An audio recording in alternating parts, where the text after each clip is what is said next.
تاریخ انسانی نے ہزاروں جنگجو دیکھے، لاکھوں بہادر دیکھے اور بڑے بڑے فاتحین دیکھے جنہوں نے زمین کے نقشے بدل دیے۔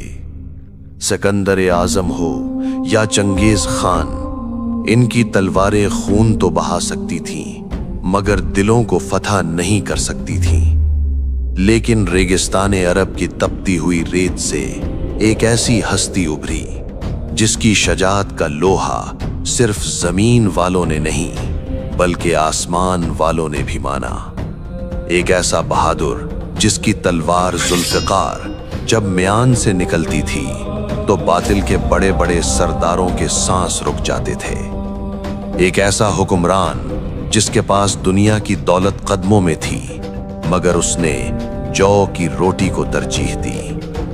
آج ہم تاریخ کے اس اوراق کو پلٹیں گے جس پر ایک ہی نام لکھا ہے، شیر خدا، فاتح خیبر، حیدر کرار، حضرت علی ابن ابی طالب۔ یہ کہانی صرف ایک جنگجو کی نہیں، یہ کہانی ہے عشق اور طاقت کے اس کمال کی جس کی مثال آج تک دنیا پیش کرنے سے قاصر ہے۔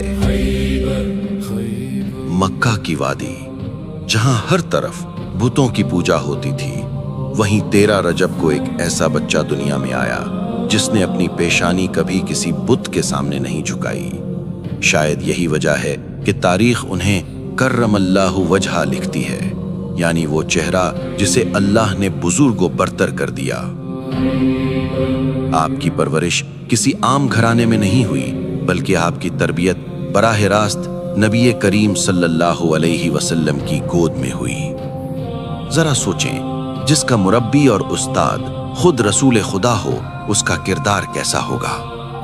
بچپن ہی سے حضرت علی کا مزاج عام بچوں جیسا نہ تھا۔ جب قریش کے بچے کھیل کود میں مصروف ہوتے، علی نبی کے قدموں میں بیٹھ کر حکمت و دانائی سیکھ رہے ہوتے۔ یہ وہی ابتدائی دور تھا جس نے آپ کو نہ صرف جسمانی طور پر بلکہ روحانی طور پر بھی فولاد بنا دیا تھا۔ پھر وہ رات آئی جو کسی بھی عام انسان کا پتہ پانی کرنے کے لیے کافی تھی، شب ہجرت۔ مکہ کے تمام قبائل کے خونخوار قاتل ننگی تلواریں لے کر نبی کے گھر کا محاصرہ کر چکے تھے۔ موت دروازے پر دستک دے رہی تھی۔ اللہ کے رسول نے ہجرت کا ارادہ فرمایا، لیکن بستر رسول خالی نہیں چھوڑنا تھا۔ یہاں سوال یہ تھا کہ وہ کون ہے جو اپنی جان کا سودا کرے؟ وہ کون ہے جو وہاں سوئے جہاں تلواروں کی بارش ہونے والی ہے؟ ایسے میں صرف ایک ہی شیر آگے بڑھا، علی۔ تاریخ گواہ ہے کہ اس رات حضرت علی ایسی پرسکون نیند سوئے جیسے وہ دشمنوں کے گھیرے میں نہیں بلکہ ماں کی آغوش میں ہوں۔ اس رات علی نے دنیا کو بتا دیا کہ بہادری جسم کے ڈولے سے نہیں بلکہ ایمان کی پختگی سے آتی ہے۔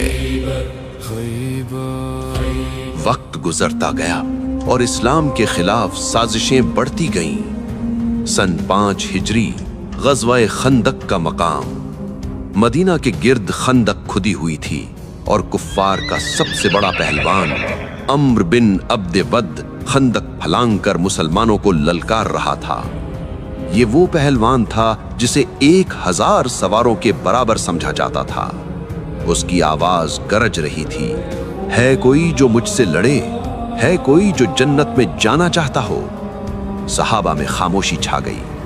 3 بار نبی نے آواز دی اور تینوں بار صرف ایک ہی نوجوان کھڑا ہوا، علی۔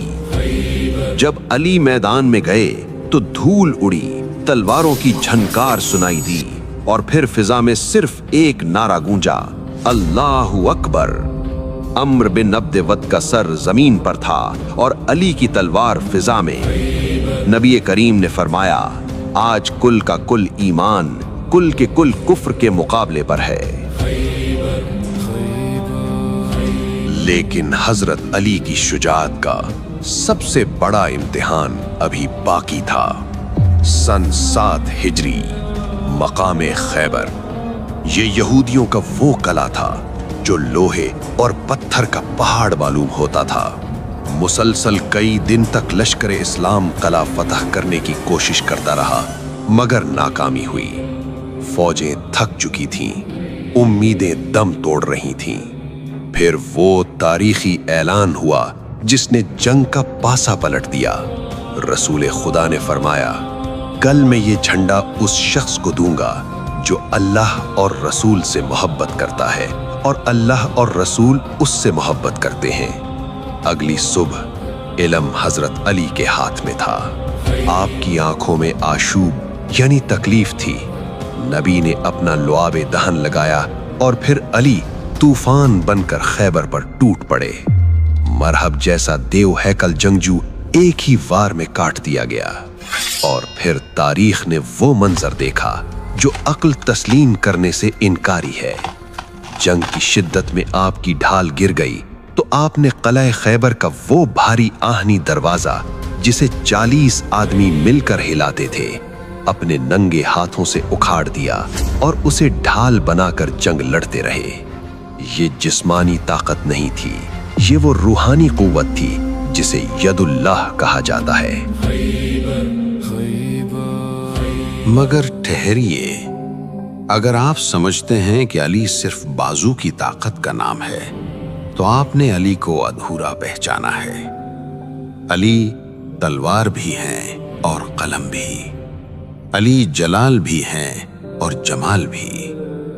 نبی کریم نے فرمایا، میں علم کا شہر ہوں اور علی اس کا دروازہ ہے۔ یہ وہ دماغ تھا جس نے منبر پر بیٹھے بیٹھے ریاضی کے ایسے مسائل حل کیے جو آج سپر کمپیوٹرز بھی سوچنے پر مجبور ہیں۔ یہ وہ حکمت تھی جس نے نہج البلاغہ کی شکل میں دنیا کو عدل، سیاست اور زندگی گزارنے کا آئین دیا۔ آپ کا قول ہے، حکومت کفر کے ساتھ تو چل سکتی ہے مگر ظلم کے ساتھ نہیں چل سکتی۔ جب آپ وقت کے خلیفہ بنے تو آدھی دنیا آپ کے زیر نگین تھی، مگر اے دنیا کے حکمرانوں، دیکھو اس بادشاہ کو جس کے کرتے پر پیوند لگے ہوتے تھے، جو بیت المال کی حفاظت اپنی جان سے زیادہ کرتے تھے۔ ایک مشہور واقعہ ہے، جب ایک شخص آپ سے ذاتی بات کرنے آیا تو آپ نے سرکاری چراغ بجھا دیا اور اپنا ذاتی چھوٹا سا دیا جلا لیا۔ اس نے وجہ پوچھی تو فرمایا، پہلے میں مسلمانوں کے تیل یعنی پیسے کی روشنی میں سرکاری کام کر رہا تھا، اب یہ میری ذاتی گفتگو ہے، میں قوم کا پیسہ اپنی ذات پر خرچ نہیں کر سکتا۔ یہ تھا وہ معیار عدالت جس کی مثال آج پوری انسانیت ڈھونڈ رہی ہے۔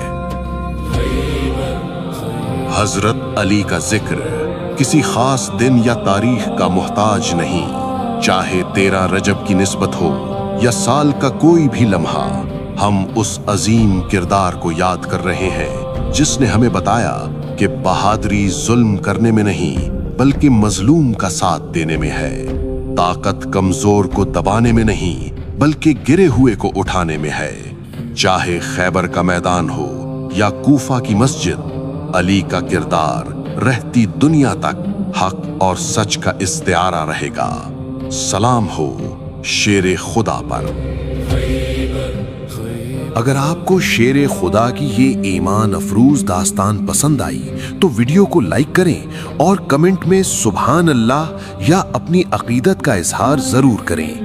ہمیں بتائیں کہ آپ حضرت علی علیہ السلام کی زندگی کے کس پہلو سے سب سے زیادہ متاثر ہیں۔ ایسی مزید ویڈیوز کے لیے چینل کو سبسکرائب کرنا نہ بھولیں۔ اللہ ہم سب کا حامی و ناصر ہو۔ السلام علیکم ورحمۃ اللہ وبرکاتہ۔